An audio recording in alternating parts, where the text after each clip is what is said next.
भी अधिक सोचने के कारण सिर दर्द भी हो जाता है। अधिक सोचने के कारण लकवा अटैक भी होता है, बीपी हाई हो जाता है, शुगर की बीमारी भी हो जाती है। लेकिन एक लिमिट भर सोचना चाहिए।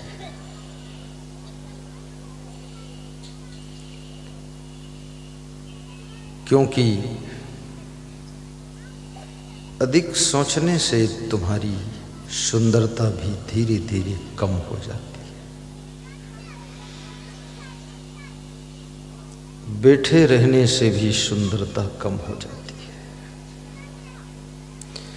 समय पर भोजन और जल ग्रहण न करने से भी सुंदरता कम हो जाती है। गहरी नींद न सोने से भी सुंदरता कम हो जाती है। अधिक खाने से भी सुंदरता कम हो जाती है।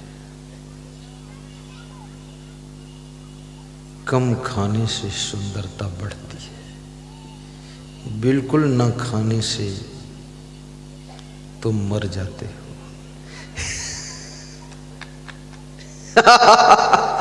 लोग सोचते हैं क्या बताएंगे ऐसी बात। इसलिए थोड़ा खाना भी चाहिए, बहुत नहीं खाना चाहिए। तो मनुष्य के जीवन में तीन चीजों का संगम है, त्रिवेणी संगम। नंबर 1 शरीर है, और नंबर 2 मन है, नंबर 3 आत्मा है। आत्मा अमर है, मन शरीर और आत्मा के बीच का सेतु है। शरीर नश्वर है, शरीर क्षणभंगुर है, शरीर अमर नहीं हो सकता है। शरीर की मृत्यु होती है, परंतु आत्मा को मारने का कोई उपाय नहीं है। उसे मारा नहीं जा सकता है। अब विचार ये करना है कि तुम शरीर हो, कि तुम मन हो, कि तुम आत्मा हो। यदि तुम आत्मा हो तो फिर तुम स्त्री और पुरुष नहीं हो। आत्मा स्त्री पुरुष नहीं होता है। और यदि तुम मन हो तो मन तो बदलता रहता है। सुबह तुम कहते हो मेरा मन खुश है, शाम को कहते हो मेरा मन बहुत नाराज है, रात में कहते हो मेरे मन में बहुत गुस्सा भरी है। ये मन जो बदलता है, जिसमें परिवर्तन होता है, वो आत्मा नहीं हो सकता है। इसका मतलब तुम मन नहीं हो। तो क्या तुम शरीर हो गंगाराम? तुम शरीर हो। यदि तुम शरीर हो तो शरीर तो परिवर्तनशील है। जिस दिन से जन्म होता है उसी दिन से शरीर में परिवर्तन होता है। छोटा सा बच्चा 1.5 किलो का वजन, 2 किलो का वजन बच्चा पैदा होता है। धीरे धीरे धीरे धीरे इतना परिवर्तन होता है कि तुम 80 किलो के हो जाते हो। और कितने लोग तो 2 कुंटल के भी हो जाते हैं। एक महिला का वजन 5 कुंटल है। भैंस भी उसके सामने हल्की है। अगर वो भैंस के पास खड़ी हो जाए तो भैंस को भी संदेह हो जाएगा कि मैं भैंस हूं कि ये भैंस है।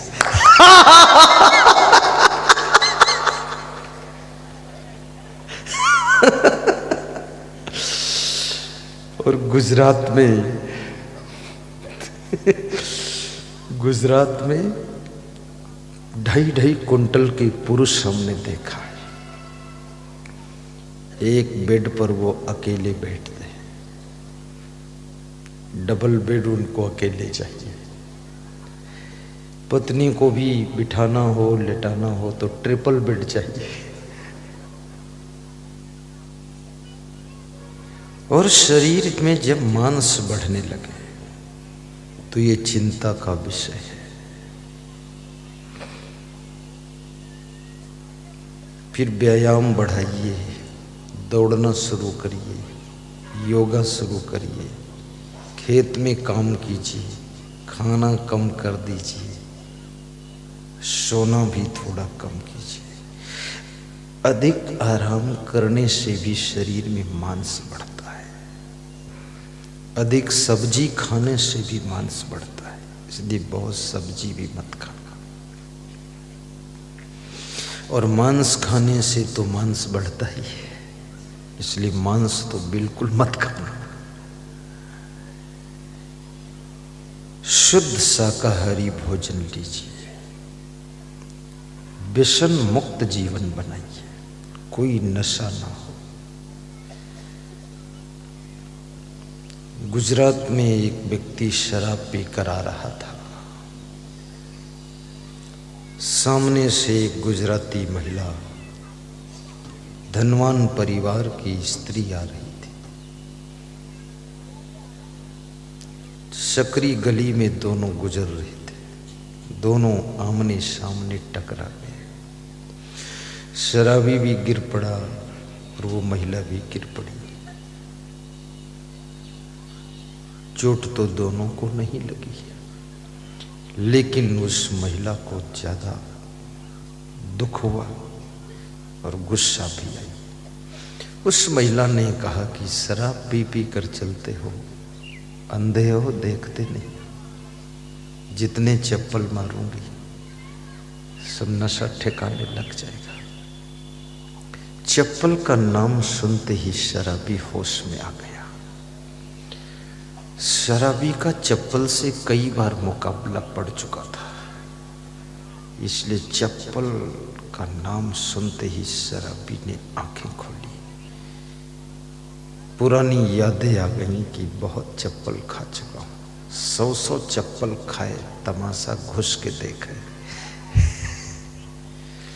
कितना बर्बाद हो गए शराब पी पी कर लोग, कितना बर्बाद हो गए लोगों के दांत और पैसे जर्दा खा खा कर, कितना बर्बाद हो गई लोगों की सुंदर ओंठें बीड़ी और तंबाकू के कचड़े से, धुएं से। कितनी बर्बाद हो गई तुम्हारी संपदा जुआ और सट्टा के चक्कर में। लेकिन ये मनुष्य अब भी सोया हुआ है, ये बर्बाद होता जा रहा है। कभी कहता है मनुष्य का जीवन मिला है, इसे बर्बाद न कर, बर्बाद न कर। तो क्या कर फिर? करने को भजन, तजने को अमल, उत्पात न कर, उत्पात न कर, बर्बाद न कर, बर्बाद न कर। इस दुनिया को आबाद करने के लिए तुम्हारा जन्म हुआ है, बर्बाद करने के लिए नहीं हुआ।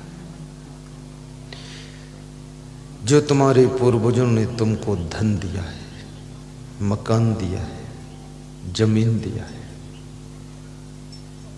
उसे सुरक्षित आने वाली पीढ़ी को लौटाने की जिम्मेदारी आपकी है। बेचकर दारू पीने का हक आपका नहीं है। जमीन बेचकर जुआ सट्टा खेलने का अधिकार आपका नहीं है। क्यों? क्योंकि वो आपकी नहीं है। क्यों? क्योंकि आपके बाप की है, और तुम्हारे बाप की नहीं, बाप के बाप की है। बाप के बाप की संपत्ति आपकी नहीं है, फिर आप जिसके बाप हैं उसकी संपत्ति है, तो अपने बेटों को वो संपत्ति देकर जाइए, उसको बर्बाद मत कीजिए, तब मनुष्य जीवन पाना सार्थक कहा जाए।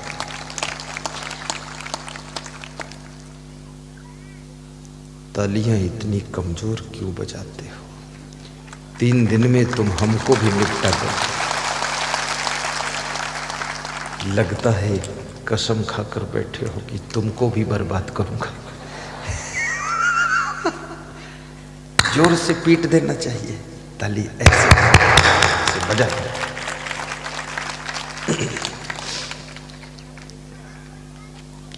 ताली बजाने से टेंशन भी कम हो जाती है, ताली बजाने से बीमारियां कम हो जाती है, ताली बजाने से बीपी बैलेंस में आ जाता है, ताली बजाने से शुगर समाप्त हो जाती है, ताली बजाने से लकवा अटैक नहीं होगा। रोज बजाना चाहिए।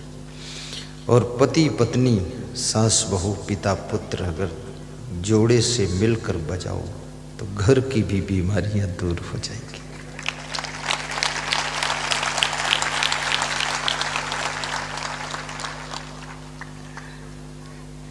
लोग मंद मंद मुस्कुरा रहे हैं, कैमरे में सबके दांतों का फोटो खींचा जा रहा है। अच्छा लग रहा है। सोयत सोते से या जगाया, सदगुरु मेरा वही है। मेरा सदगुरु कौन है? जो मुझे माया की नींद में हमें जागृत कर दे, होश में ले आए। सोते से या जगाया, सदगुरु मेरा वही है। उनके सिवा जगत में कोई दूसरा नहीं है। सोते से या जगाया, सदगुरु मेरा वही है। उनके सिवा जगत में कोई दूसरा नहीं है, कोई दूसरा नहीं है, कोई तीसरा नहीं है। ये तीसरा तो लिखा नहीं है, मैंने से बोल दिया।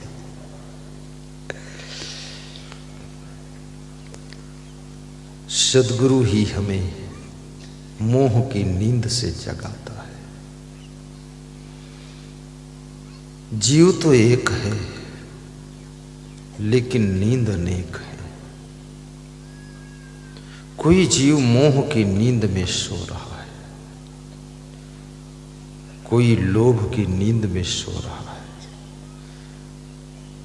कोई अभिमान की नींद में सोया है, कोई कामवासना की नींद में सो रहा है, कोई क्रोध की नींद में सो रहा है। दिन रात क्रोध करता है, क्रोध में जल भुन जाता है।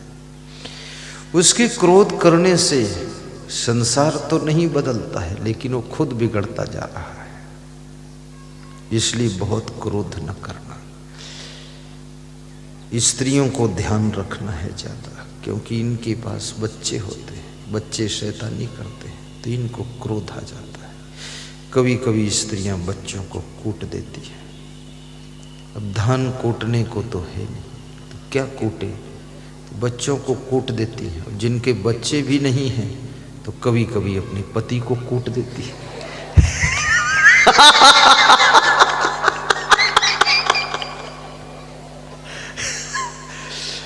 जो पति कूटे गए हैं उनको याद आ रही है कि कुटम कुटाई हो चुकी है।